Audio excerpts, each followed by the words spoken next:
আপনার ঝাঁপ উঠে গেছিল, একের পরে ঝাঁপ বন্ধ করে দিয়েছিল বুদ্ধবাবু। দিদি থেকে দিদিমা হয়ে যেতেন, কোনদিন মুখ্যমন্ত্রী হতে পারতেন না যদি মেদিনীপুর না থাকতো। ভুলে গেছেন 3 বছর আগের কথা? ভুলে গেছেন? 65,000 মুসলিম ভোট ছিল, ভেবেছিলেন 65,000 মুসলমান ভোট পেলে আমি শুভেন্দু অধিকারীকে হারিয়ে দেব। আপনি হেরে বাড়ি গেছেন। যতদিন বেঁচে থাকবেন কানের কাছে বাজবে, হেরেছি হেরেছি হেরেছি। এক ঝোড়া লোক নিয়ে মহিষাদলে সভা করছে, লজ্জা লাগে না? ও সবাই জেনে গেছে ওটা। এখন জানতে চাই জেলে কবে যাবে। মাফলার গেছে, এবারে হাওয়াই চটির পালা।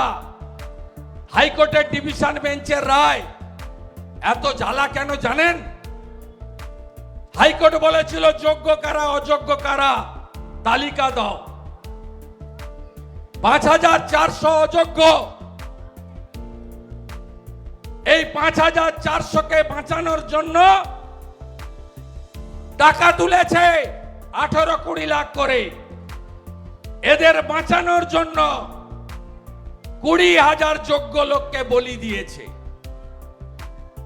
পিসির এগুলো নিয়ে চিন্তা নেই। পিসির চিন্তা একটাই, মহামান্য বিচারপতি দেবাংশু বসাকের বেঞ্চ রায়ের 17 নম্বর ধারা ক্লজে বলেছেন অতিরিক্ত শূন্য পদ কারা করেছিল তাদের খুঁজে বের করে সিবিআই হেফাজতে নিতে পারে।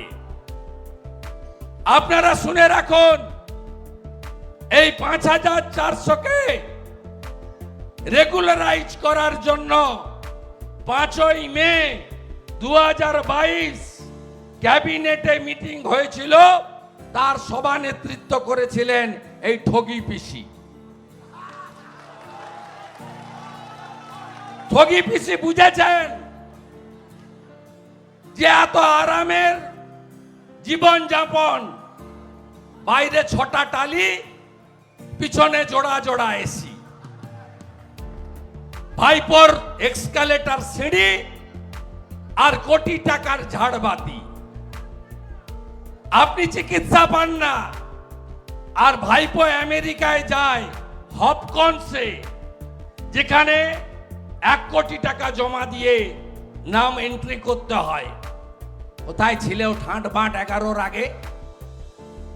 বলছেন বাপ বেটা ছিল না নন্দীগ্রামে। আরে আপনার মা বেটা কোথায় ছিলেন? আপনি কোথায় ছিলেন? 3রা জানুয়ারি আন্দোলন শুরু হয়, আমি বামন চকে।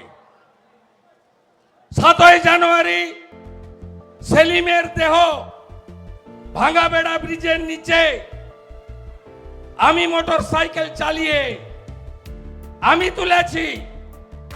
আপনি তখন ক্যাডবেরি আর স্যান্ডউইচ খেয়ে অনশনের নামে টাটাকে তাড়ানোর কাজে ব্যস্ত নার্সিংহোমে ছিলেন।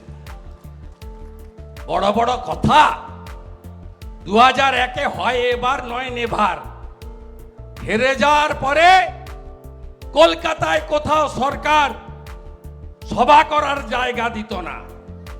2003 ফেব্রুয়ারি মাস কাঁথি শ্রী অরবিন্দ স্টেডিয়াম সভা, তৃণমূলের রাজ্য সম্মেলন। ডাল ভাত তরকারির ব্যবস্থায় কে? মান্যবর শিশির অধিকারী।